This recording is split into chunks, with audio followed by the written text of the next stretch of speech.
So fill me in. Okay, so I've been practicing a lot. Good. The email I sent you, I've been practicing a lot with this specific boxer on the corner. Oh, sure. And it's very vocal, very reactive. She hates this dog. And the first time when I emailed you, initially when we first started doing the passes, she cannot, like, no matter what number I went to, she wouldn't stop like whining or looking or being very, like, she would bump into me and not be able to stay next to me.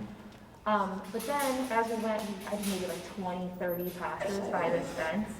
And as the more went on, the boxer calmed down. Yeah, which then when the boxer stopped barking at her and lunging at the fence, she stopped lunging and barking, but she couldn't stop looking. But what I was doing, I don't know if I was doing it right, I started tapping during the barking and the lunging, not just for looking. And I was finding that I had to go to 90 for her to just stop lunging and doing all that. But then, we did that a couple times, different days. And then yesterday, same dog, tried it again. And I started at a lower number. I think it was at 45 or 50. And I did it anytime she looked. And it was better. But then as soon as that dog blew up, it was just like all over again. Yes. But then we go past dogs behind fences that aren't crazy and like reactive, and she has no problem like looking at me and not reacting. So. Yes, I would say that sounds normal. Okay. Especially with where you're at, because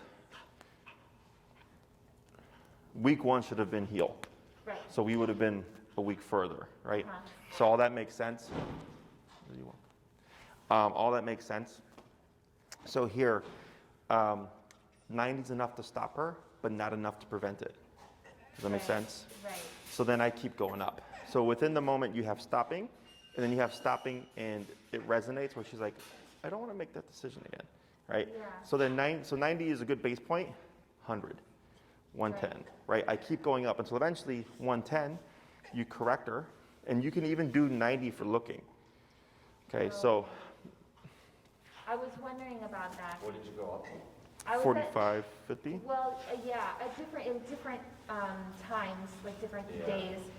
The first time we tried it, I think I was starting the first pass. I believe I was maybe at 50, and then terrible, went up to 60, terrible, 70, terrible, 80, was a little bit better, but still pretty bad. Went up to 90, and she was just like, she could not stop freaking out, but she stopped like lunging and barking at the dog. And then I had the same thought. I'm like, okay, am I supposed to tap her when she's looking at the dog, or like any sort of reaction? But then I thought, anytime I did it, I got a big like. Yes. Yeah. I was like, oh God, I don't know if I'm doing this right. Yes. Okay. All that's normal. Okay. So here, there's a number of ways this can work. Okay. The logic that you applied is actually correct. That's the first thing that I would do.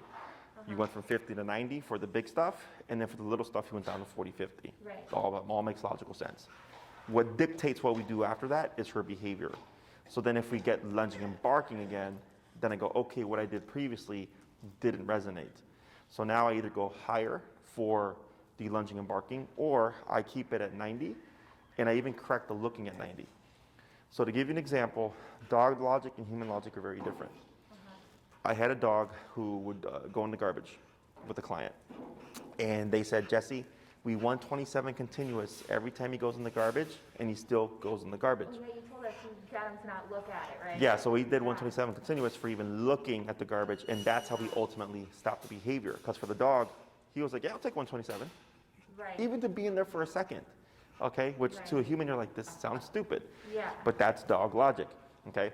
So we made it preventative, okay? That's one approach. The other approach would be I keep going up higher for the big stuff and ignore the little stuff, okay? Until eventually, because the first thing that we just need is walk past while that dog is being ballistic, Yeah. with her being just, we don't need to be perfect.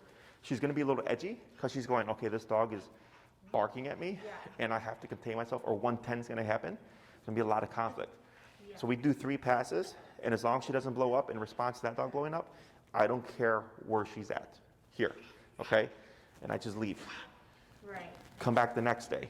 Let's say I'm already at 110, and you see her already revving up. Boom, 110 at the get-go. Oh, shit. And we start walking, dog blows up. Oh no, right? Now I'm already in the head. Walk by 3 times, and then I go. Next day, same thing, except she doesn't even think about perking up because she's anticipating the 110, but she's edgy because she's like, what's going to happen today? Walk by 3 times. Nothing, because you never blew up, right? And then you start to see her relax, and she goes, oh, 110 won't happen if I don't blow up in response to the dog, or if I don't get too amped up, okay? Right. Now, if you've seen her walk past other yards in a completely relaxed state, potentially you can walk with her in a relaxed state past that yard, okay? But realistically speaking, I wouldn't expect it to happen. Does that make sense? Yeah, yeah. Because I think of it as like in the movies where they have like the new prisoners walking down the middle, and they got guys reaching their hands out and yelling at them and stuff. You got, if you think, I would be like so freaked out.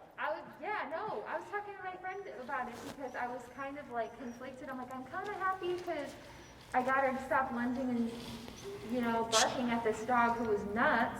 But also I'm like, man, it kind of scares me too. Like, she went past like pretty calm dogs and she was great. Mm-hmm. And I kind of like, felt a little conflicted. I'm like, man, she's never going to be perfect with these crazy dogs, but yes, it scares me. I don't know. Sure. So the way we do this is, I always push 110%, Yeah. even when it's not realistic, because you're not going to get 110.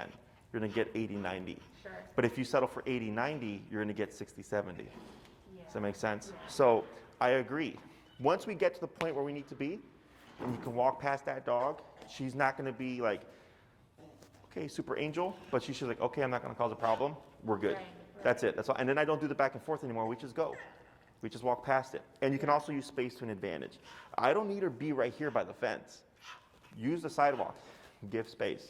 Right. Okay? Right. So at least there's some kind of distance there, and she doesn't feel that immediate threat. Yeah. Okay. I was trying to work with that. I was in the middle of the street. Like, if the boxer was there, I was like, make where Mike is. And I started getting closer and closer. But as soon as I hit like the grass by the sidewalk, it was like a no-go. Like, I couldn't, no matter what number it was. Gotcha. I felt like it was What too you can much. do is this week, try it again with the new information. If you're still struggling, leave it alone. Shoot me an email, and I'll send Enrique to work with you in person. Okay. Okay. Enrique's been working with a number of people on this kind of stuff, and he'll see things that maybe you're not seeing, right? It's a complimentary session Okay. because he's my trainer in training. Oh. So it helps. He's good, but he needs his experience. So that this way, it's a nice little trade-off. You get a free lesson. He gets Yeah. more experience. Cool. Okay? Cool. Yeah. So just shoot me an email in a week if you feel like you're not getting anywhere. Avoid that spot. Keep doing your normal thing. Okay? Yeah. Hey, Elias, would you call Breer Enrique? Is he the last daycare dog? Yes. He's a drop-off. His info is on the information email calendar thing, but call Enrique or Bree for them to give you instructions so you can take him home already. Okay? So, otherwise, how's everything been going? Things honestly great. Yeah, she picked up the healing without the cues pretty quickly. Okay. Sometimes she gets a little bit distracted. I tap her and she gets a little bit forward, but then comes back. But overall, she's pretty good. Okay. What's her Yeah. number typically without any stuff going on? Without any stuff going on, I start at 25. Okay. I typically, when I walk, I'm usually at 40. Yeah. And I also wanted to ask, because I've been going back and forth a little bit. Like, if something crazy happens at the beginning of the walk and I go to 40, just from 20 or 25, and then we're walking for a good amount of time and she calms down, I wasn't sure. I'm like, do I bring it down a little bit, or do I keep it at that number and then go from there? Sure. So your typical number is 25 starting out. Yeah. And then once you hit 40, do you feel like the walks are really good? Or do you feel like it's good, but it's not like the best it could be? It's good. Sometimes I think, no, I think 40 is like the number where usually by the end we're there because we've seen a number of dogs and she's kind of like, kind of stressed. But once we're there, she's really good. But I find sometimes in the beginning of the walk, if I see dogs already, I'll go to like 35 on the collar before we start. And then whenever I start tapping her, every single tap, it's like, ah, ah, ah, she starts like panicking. And I'm like, is this, I don't know, sometimes it feels like, is it too high to start? Am I supposed to build from 20? Sure. So the way I look at it is this. At 25, you get your connection, right? Your baseline working number. And if you consistently find yourself landing on 40, and at 40, she is good, right? So the reason for well, you got 2 weeks of doing this is you're doing research. And if it's like, man, every time I hit 40, she's great, and I have to remote much less, I start at 40. Okay? So I might get a vocalization in the beginning, but if, like, let's say it's a 30-minute walk and I do one tap at the beginning and she's perfect the next 30 minutes, 40, right? Because what ends up happening is, yes, we don't want vocalization, ideally, but we do get cases where if we're too low, dog's not vocalizing, but they're being super reactive. Or we'll go out at that 40, they'll vocalize, the yips, but ultimately we remote less because we're getting the dog at the number it needs, which then leads to less yipping. Does that make sense?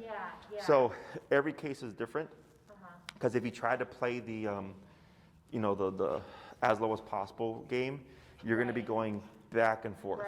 I already found myself doing that a couple times. Yes. So it sucks in the beginning. So what I would do is for this week, start at 40. Okay? She gets out of line, quick correction, tap, boom. And if you're like, man, the entire walk was great after that one correction. And then you go on another walk. And maybe on that walk, you don't need to correct. She's just great. Because now she's thinking 40 starts at the get-go. Because dogs will take 25 to 40 before they start to behave. Does that make sense? So then once you start at that right number, the dog goes like, shit, there's no 25 to 40 now. It's just 40, okay? So I would ignore the yipping for now. And then the rate of your corrections should always be declining, okay? So if you find on 40, you go from correcting, 5 times a walk to once every other walk, that's pretty good. And I stick with that for a bit. And then once every walk becomes once every other day. Still doing good. Then it becomes once every other week. Doing good, right? You're going to see bigger gaps between your corrections because it's resonating, okay? So it's not only stop, but also to prevent. It has to be to that degree. That makes sense. Okay? And then ultimately less yipping because the corrections are being more spaced out. Okay? One other thing I wanted to ask you. I know the last class you were talking about how in the beginning you're more strict with reactive dogs when you don't let them look, and then eventually when they're chilling out about it, then you let them and they're calm, then it's okay. I remember that and I was like, okay, so I tried to, every time she looks at a dog, I would tap her. But I wasn't sure, would you say tap anytime she looks at a dog outside, if she even, like if her ears are up but she's calm? Or is it when she's vocalizing and she's like starting to be reactive? Sure. So in the beginning, I correct everything. Okay. Now, if you feel like, hey, we're making progress, and you feel like you don't need to correct for everything now, you can lay off the correcting for looking. Okay. And then you're kind of putting the ball in her court. Okay. But you would already be at that number of 55 or whatever. Anticipating an explosion, okay? The other thing that you can do, because I'm not against food here, okay? I just don't rely on food to get me changes in behavior. Is you can have your food, sausage, turkey, bologna, hot dog, pepperoni, very high value stuff. And let's say you go, okay, I'm not gonna correct you, but you're prepared for reactivity. She looks, and at the end, no blow up, feed. So she works first, then she's paid. With positive, it's, hey, look at me, distract right over here. No. You're going to behave yourself. And if you don't, I'm going to make you behave yourself. Oh, good job. Payment. Okay, so we use food here. We use food for, like, that's a board and train. Azula, the Doberman right there, is a board and train. We ourselves actually use food for our training because we're trainers. Yeah. We can handle multiple things at once. Yeah. So for the owners, I make it easier. Go, you can pair food, but it's just there. Yeah. If she blows up, we correct, no payment. If she doesn't blow up, payment. Cool. So now we can also differentiate. So she's like, hey, you're telling me if I don't blow up, I can avoid the hit and I get something really good. Yeah. And I would isolate whatever you're going to use strictly for this exercise. Because if she's getting pepperoni for everything else too, has no value. Right. Okay, and I have a very high standard for my dogs, so that's why I use human stuff. Yeah. Because bacon flavored treats taste like crap. I've eaten treats. They taste like crap. I'm like, why would I give my dog something that tastes like crap? And when I can give them bacon and I can eat it too. Yeah. Okay, Yeah. so When we were doing positive only before we ever found you, I realized she is definitely not super food motivated, so that was impossible. But I think maybe, yeah, if I stuck to a sort of meat, I think that might. yeah, well, the other thing you could do, because this happens, like some dogs just aren't food motivated, is I use their meals for everything. Yeah, feed by hand. Yeah, okay. So then it's like, I got her kibble, and let's say she does the work and they go to pay her, she doesn't accept it, I just put it back, but then she's not gonna eat for a couple of days.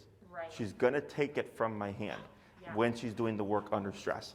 At some point, because it's against instinct to starve themselves to death, at some point she's gonna be like, all right, fine, I'll take it. Yeah. Now we create motivation, okay?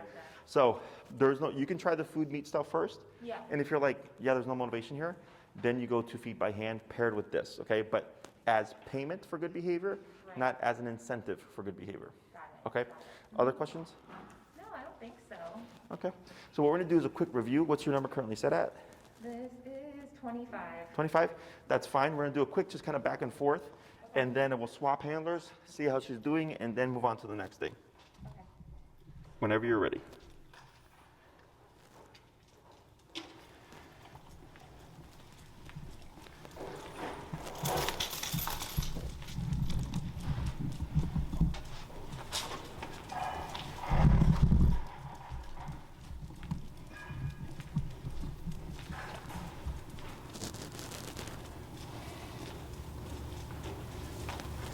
Good.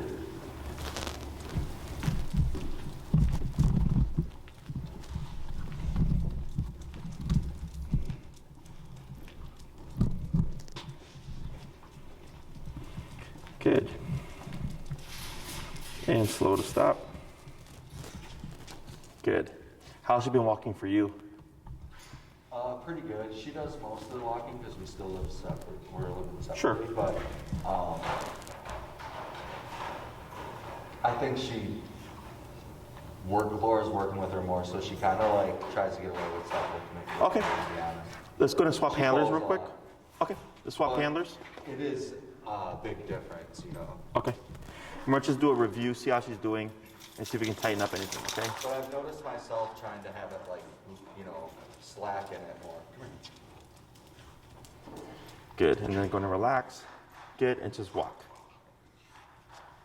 Tap forward. There you go. Good. Go and turn. Yeah, keep forward, relax. Okay. So here, see how she's kind of just edging a little bit in front of you? Right, keep forward. Now she's lined up. Go ahead and keep moving. Is remembering, and relax your arm. That 180 turn. Oh, okay. Yeah. So here she's doing good. She's at your side. This is all good. So go in a slow turn here. Good. All right, good.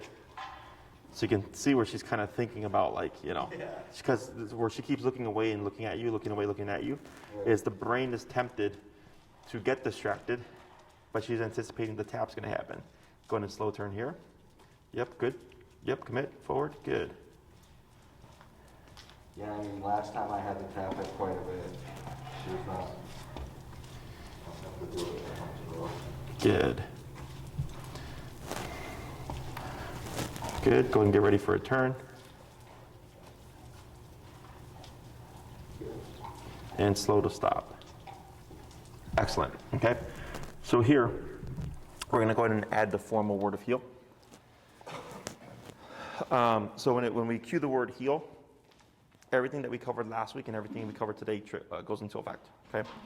So you're gonna cue the word heel first, and then you're gonna start walking with your left leg first, okay? So heel, left leg forward, now we're walking, okay?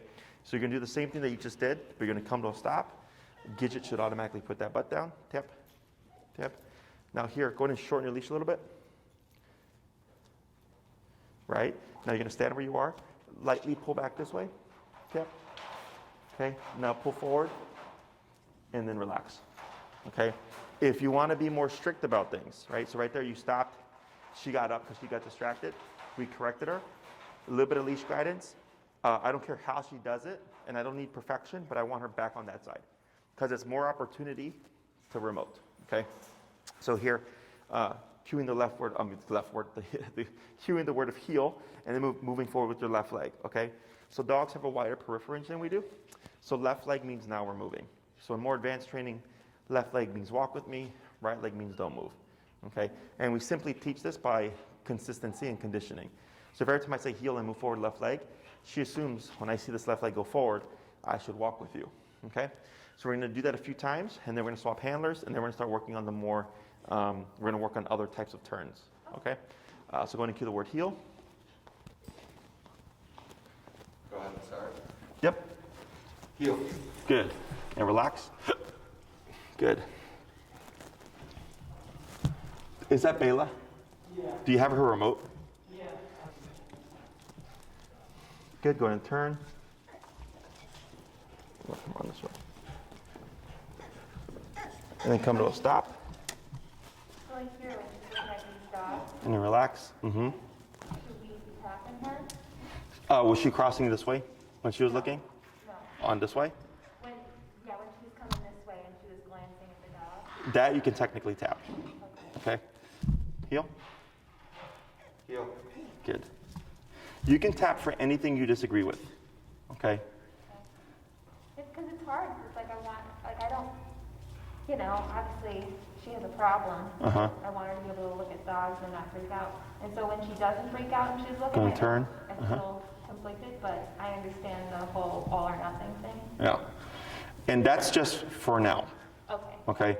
I would say go and slow into a stop. Go with how you feel. Okay? Yeah. If your opinion on it is, hey Jesse, we've made great progress and I don't think I need to be as black and white anymore, I trust you. And I say, okay. And you can do what I mentioned earlier, right? Right. To incentivize her. So that this way it's not, in the beginning we create paranoia because we need the paranoia to override the reactivity. Okay, once we get the dog overriding the reactivity, then we can start easing up on rules and then we can start pairing things with food or whatever. But then what can happen is sometimes if I ease up on the very strict black and white approach, all of a sudden reactivity comes back. It just depends on the dog. Sure. We don't know until we start working with stuff. So if you start that process and you're like, hey, she's continuing to do great, in fact, she's doing better, that means we're at the right time to do that, Got it. okay? Okay. So you're gonna make steps forward, you're gonna make steps back. Sure. Training is never straightforward, Yeah. okay? Gotcha. Heel, Heel. good, relax arm, good. Go ahead and speed up a little. And slow turn. Good turn. And speed up. And slow walk. And stop. Good. Heel. Heel. Good. We're gonna do that one more time.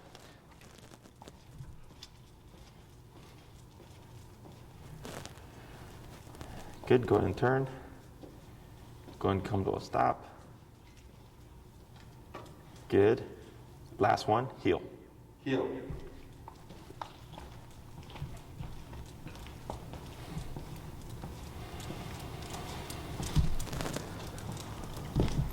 Good, slow turn.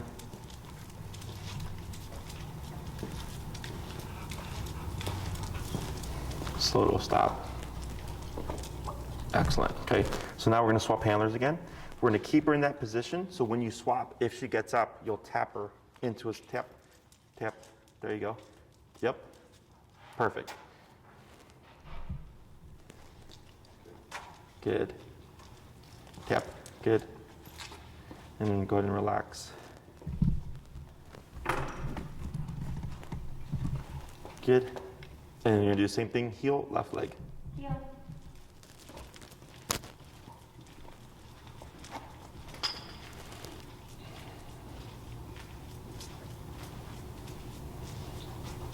Good. Slow to stop. Good. Heel. Heel.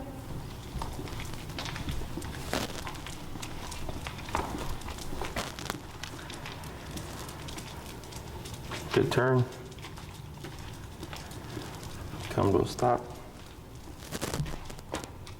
Good. 3 more. Heel. Heel.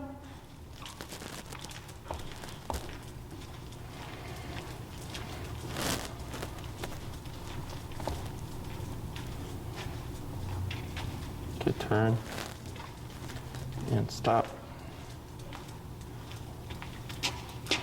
Good. 2 more. Heel. Heel.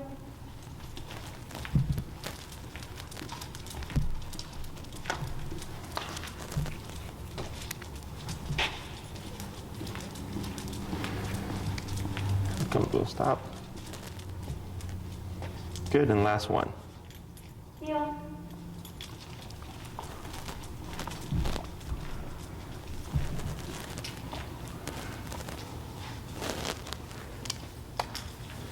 Good. And slow to stop. Perfect. So now you have your on switch. Okay. So here, if you go outside and don't say anything, technically Gidget can pull. Got it. She's off the clock. The moment you cue heel, now it's expected she walk at your hip. Okay. And then break, of course, being the release of you're off the clock. Right. Once you cue heel, you have to reinforce it. Okay. Yeah. So if you say break, let's say the last bit of the walk, and the Gidget were to pull you, that would not affect your heel. Okay, because there's a very clear, defined, the exercise is done, you're free to go.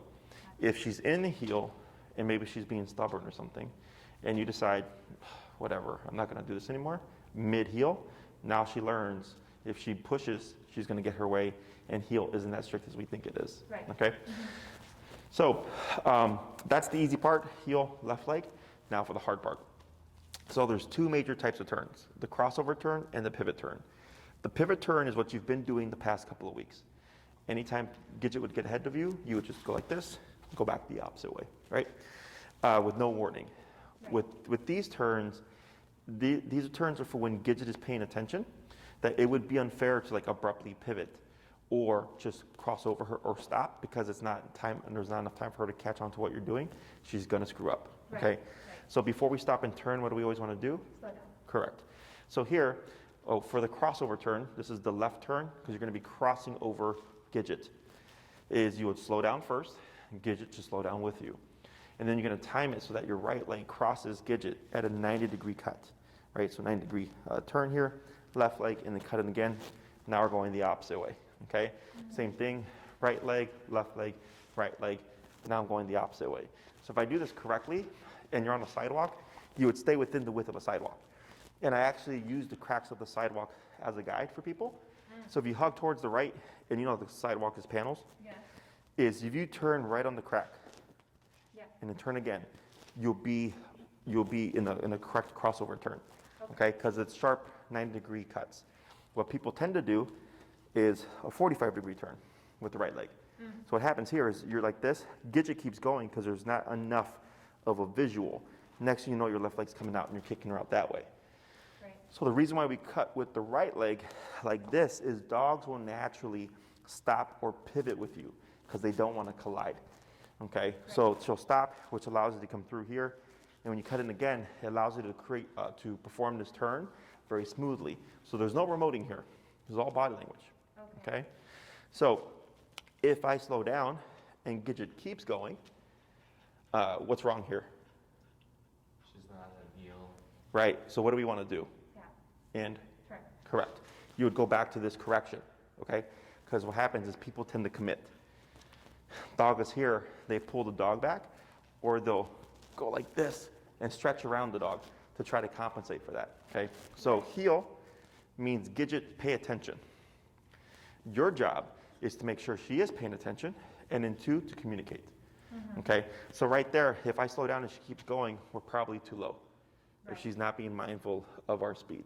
Okay, so then we would turn, tap, bring her back to her side, turn again, slow down, try again.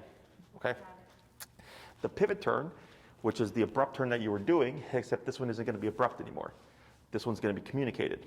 So again, excuse me, before we turn, we slow down.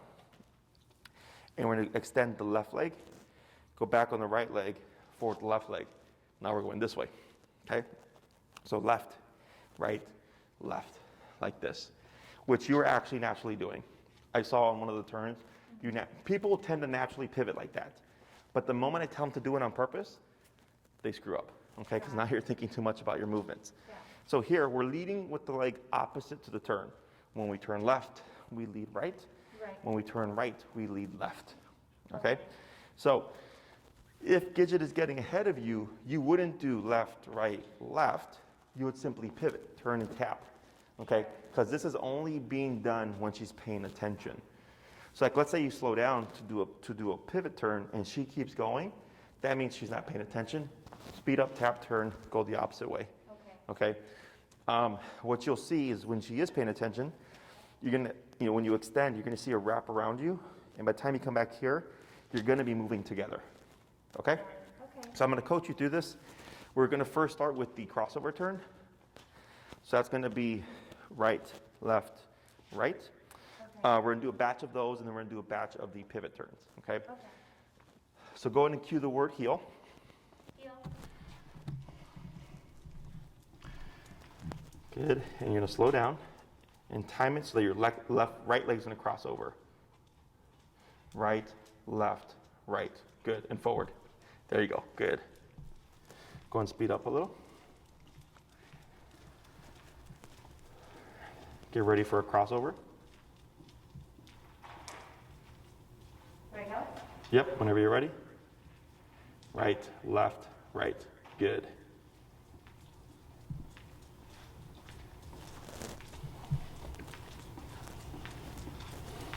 Good, get ready for a turn. Right, left, right, good. Two more.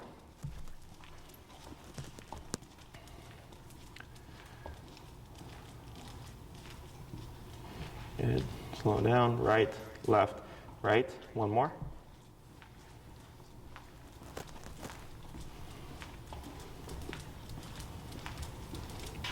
Ready for it. Left, right, good. Go ahead and come to a stop. Good. So a couple of those, the speed seemed consistent. Where there wasn't much of a slowdown. Okay. So I'm gonna have you try that again. Okay. I'm gonna have you do a more drastic slowdown. Okay. Go ahead. Heel.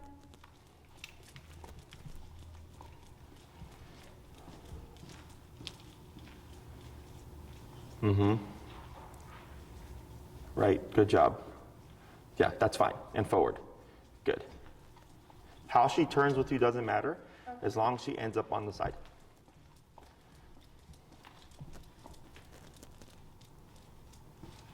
Mm-hmm. Good. Let's try 3 more.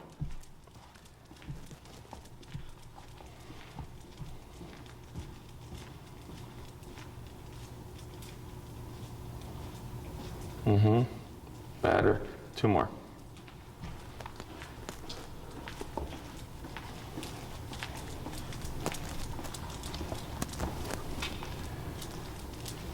Good.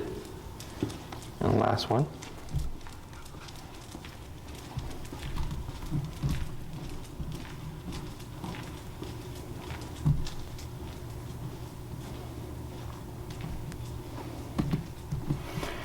Good. And stop at the middle. It's kind of like, it's the same direction that I was doing, but for The abrupt turn, yeah, but slower. but slower and left, right, Right, left. Okay. Yep. Okay, go ahead. Heel.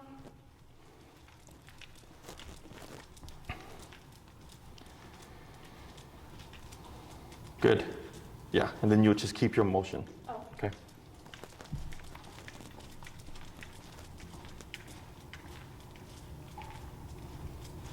So that's a rounded turn. So go ahead and come to a stop. good. So what you're gonna do is left, right, left. Oh. Yeah. Okay. There you go. Yep. Okay. Heel.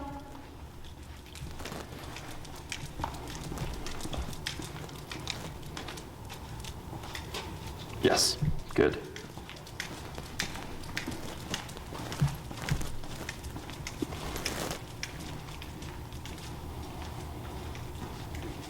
Good. 3 more.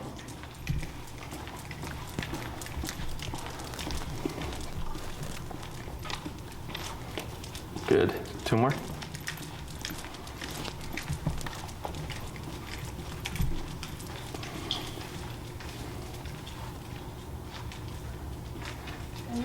Yeah, so you see how that felt weird? That was a rounded turn. Oh. Okay, try again. But you recognized it though, okay? There you go. 1 more.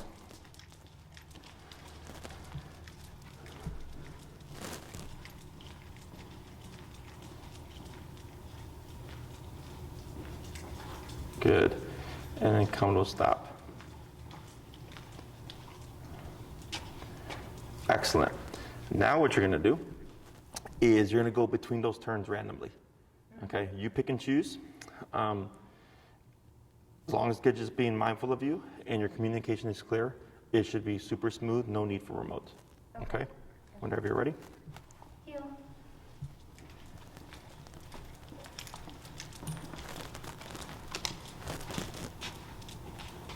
Good.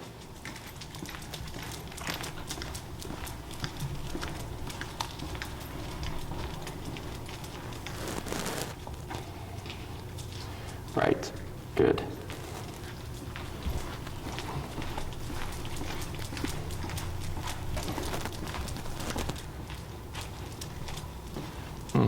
Good.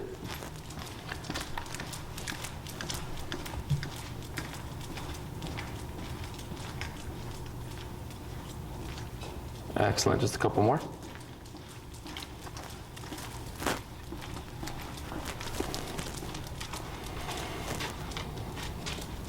Good. Last turn.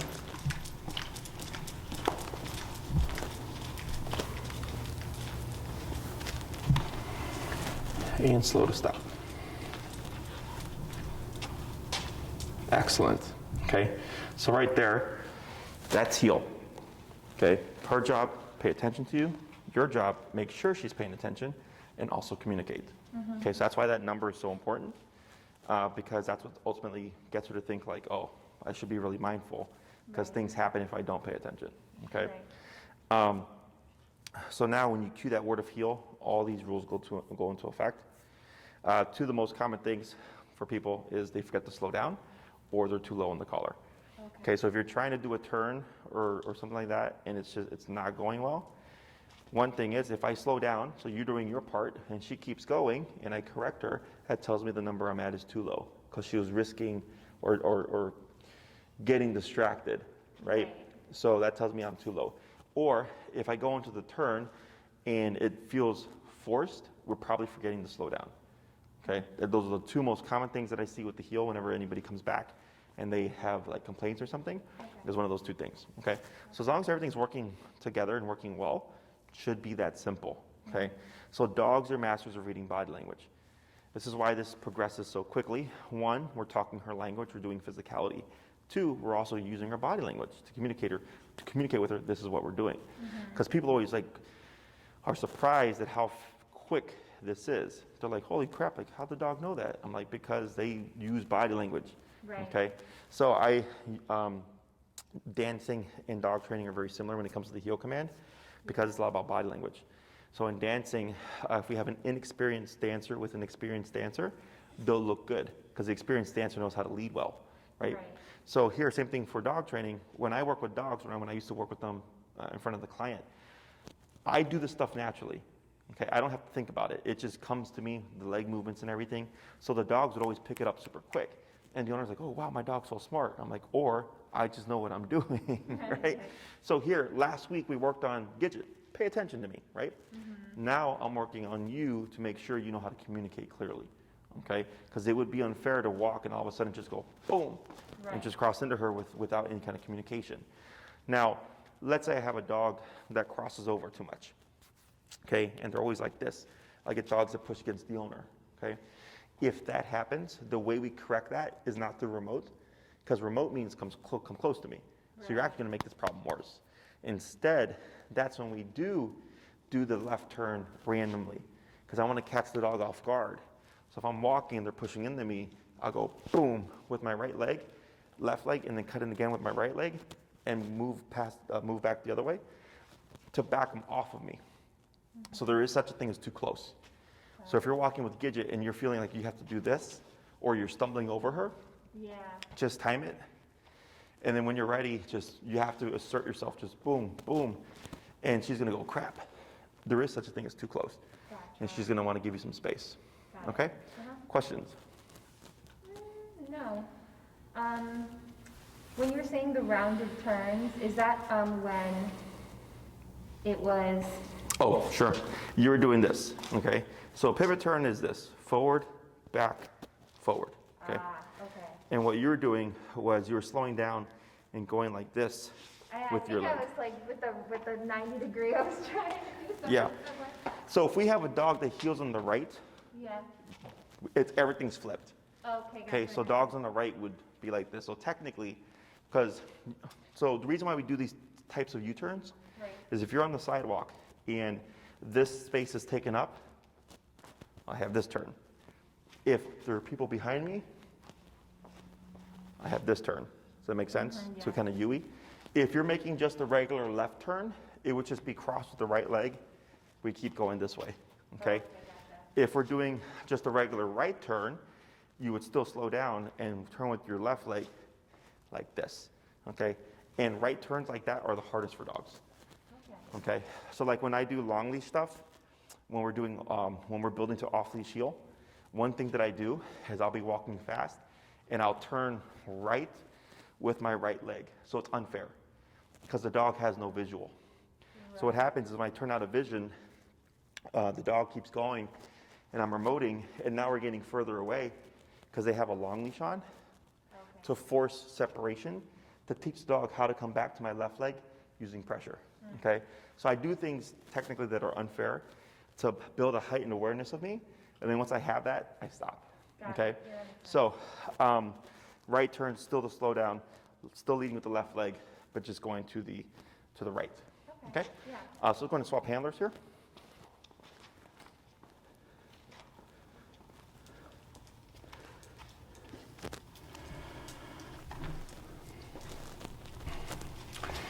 Good, and then tip. There we go. Yep, good. There you go, good, and relax. So we're gonna start first with those crossovers. That's gonna be the right, left, right, turning to the left. Okay, Gotcha. heel. Heel.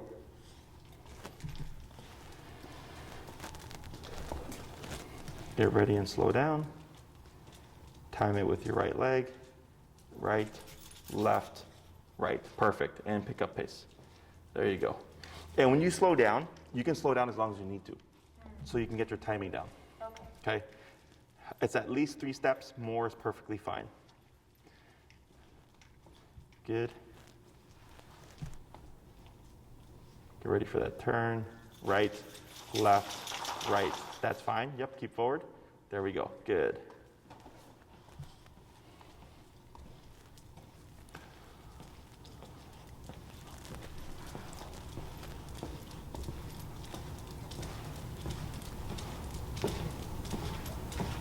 Right, left, right. Good.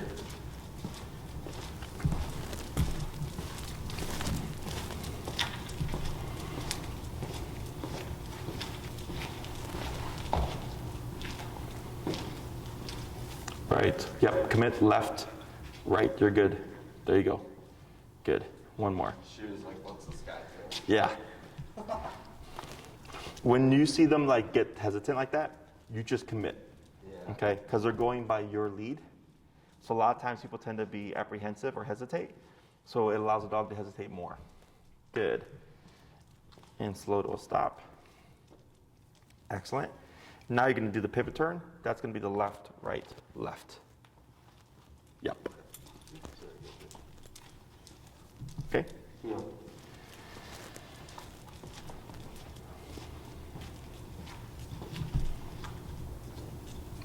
Yep, perfect. 4 more.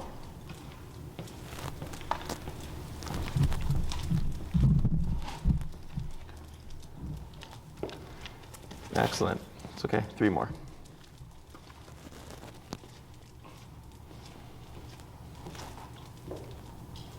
Good. 2 more.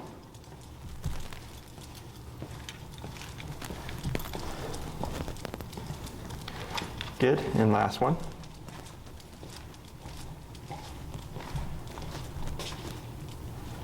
And slow to stop. Excellent. Now you're going to do the random turns, just back and forth, however you want. Heel. Good pivot. Good, relax your arm. Right, left.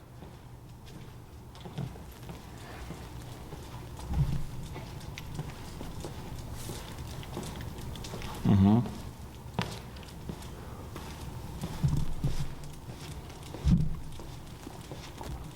Good pivot.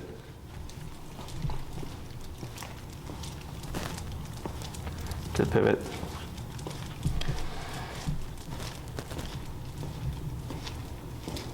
Right, left, right. There you go. A couple more.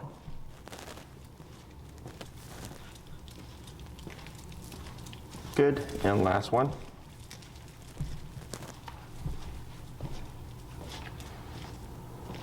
And slow to stop. Excellent. So, your movements were correct. On a couple of the left turns, you took an extra 2 steps.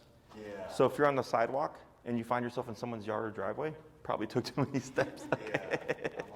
Yeah. So when you use the sidewalk, though, it's much more clear because you can just use the cracks to guide you going into those turns. And then once you get used to it, like in the beginning, it's very kind of robotic. And then once you get used to it, it's just right, left, right. And you just keep going, okay? So what I suggest in the beginning is after she's done a potty break, after you got your working number, or 40, Right. 5 heels to stops, 5 heels to crossover turns, and then 5 heels to pivot turns, okay? So you're gonna kind of do what you did here. Okay. And then you start your walk, okay? So it's more so for you to get it in your muscle memory, because you're not gonna make a ton of turns on your walks, right? Right. So here, it gives you a set number to practice, and eventually once it's in your system and like in your muscle memory, you don't need to do that anymore. Got it. The hard part now is gonna be we're walking, and we're gonna turn left at the stop sign.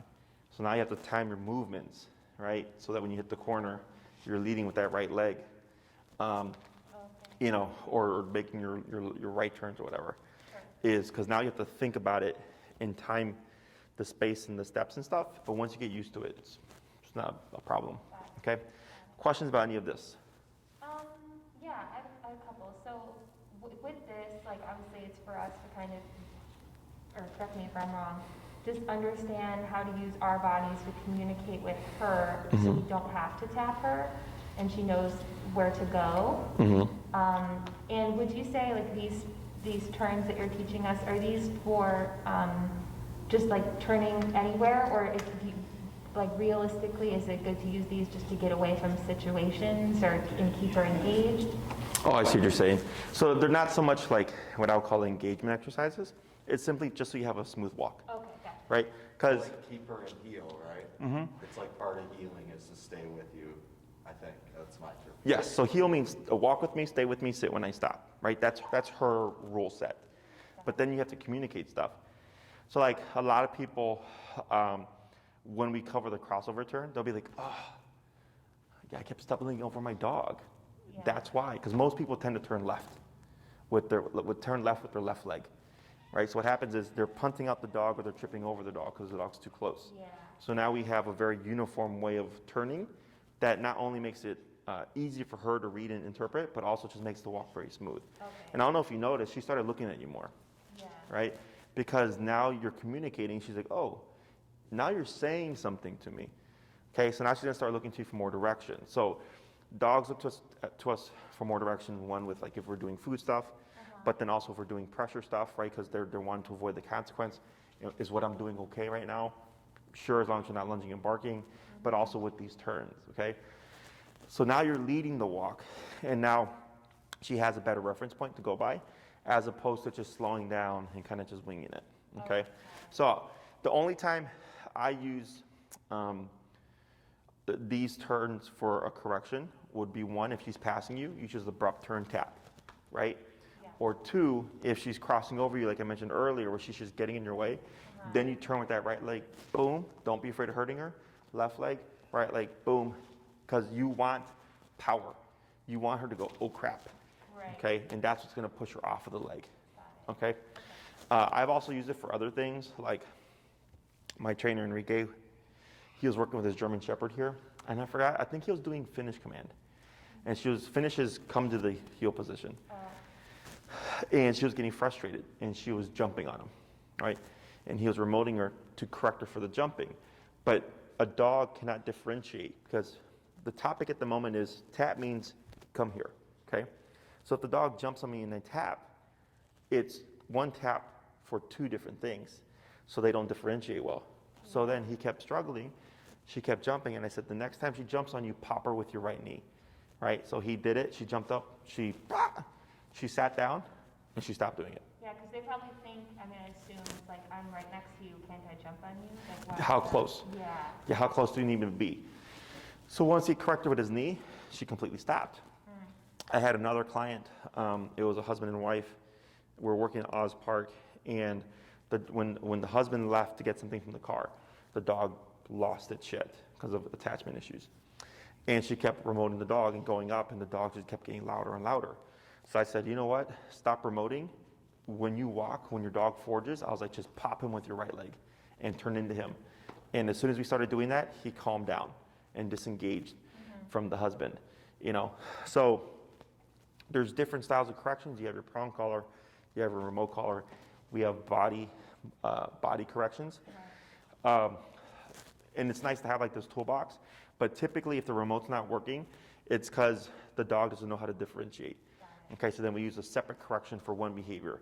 So the other day, we sent the dog to place with a client, and the dog was barking at the owner, and the owner was remoting, right? But we were doing place, and the dog kept barking, and I said, pop him with the prong collar. So the owner stopped tapping and popped the dog in the prong collar. The dog stopped barking. Does that make sense? Yeah. So if you ever see that happening, you have other methods to see if the reason is because she's just confused and frustrated, because that can also be a cause for increasing the behavior. Got it. Okay? Anything else? No. So your homework for this week, start at 40. See what that gets you. If you want to repeat the yard exercise, right, building off of what we talked about today, if 90 was enough to stop her but not prevent her, 100, 110 or whatever, right? If you feel like you're hitting a plateau and you're like, you know what, this sucks, I don't know if I'm making any progress, hold off, shoot me an email, I'll put you in contact with Enrique. Okay. Practicing your turns, 5 heels of crossovers and 5 heels of pivots, then starting your walks, okay? Anything else? Just to make sure I clarify before I try it again, Mm-hmm. with the fence stuff, or the barrier stuff, would you say, because I know I'll be starting at 40, and before it took 90 to get her to calm down a little bit, would you, when I'm approaching, well, two things, should I go straight to 90, and also should I, anytime she looks at the dog, do 90? Or should I wait until she lunges? I would give it 3 days. 3 days? So what we do is we pick an approach and we stick with it. Okay. First thing you do, start at 90 for sure, okay? And you're gonna do 90 for the lunging and barking, increase it if you need to. Ignore the looking, Okay. okay? And if you see that gets better each time you do it, then what we're doing is correct. Okay. If that's not getting better, then after 3 days of it, because now we know, not working, Yeah. then I go to the other approach. I'm going to go to 90, and I'm going to 90 you for lunging and barking. I'm going to 90 you for looking. Okay. We do that for 3 days. Okay? If we see getting better, great. Not getting better, hold off, let me know. Talk to Enrique. Okay, got it. Okay? Yeah, so whenever I pick a style of correction. So like for instance, I had a client earlier, the dog dips and bites them in the home to play, and it's annoying. And I was talking to him about Cesar Millan corrections, which is he corrects with his hands. And I had showed him how to do it. And we talked about Cesar Millan corrections, prong collar corrections, and bonker corrections. And I said, if you're gonna do an approach, pick one approach and do it for 2 weeks before you decide to change your approach. Because if you try it, if you start it and then give up on it and then you keep switching, you're not gonna make any progress. Right. Because you also have to develop the skill, Yeah. right? So I said 2 weeks before you decide to switch to the prong correction, and then 2 weeks if you decide to switch to the bonker. So that we're practicing, reinforcing. It's like, yep, for 2 weeks, didn't work for us. Then we try something else, okay? For you, I'm going shorter, so I can get you in contact with Enrique, but that's plenty of time to notice if there's gonna be progress. If you feel like you're getting frustrated or she's getting too frustrated, just go, okay? There's no sense in trying to push something if she's too far gone, and then try again a separate time, okay? I mean, because we're using pressure, right? Things can get frustrating for dogs and stuff like that. And even me, like if I see we push a dog to frustration, what I'll do is at least try to get some kind of compliance and then go. Because I don't want to leave the dog winning the situation, right? I want to get something done. It doesn't have to be a ton, just something, and then I go, we're good. And we go. We try again later. Okay? With dogs that aren't behind barriers, like if this a dog comes around a corner or whatever, or across the street on a leash too, would you stay where I'm at 40 and just tap her for looking, and if it doesn't work, I think you said 3 times, and then bump it to 50? Okay. Yeah. Because if her behavior is better there, which makes sense compared to the behind the fence dog, because it's only one context, right? But the reason why we're pushing that context is because that's the hardest. So if I can get the hardest down, you're getting information.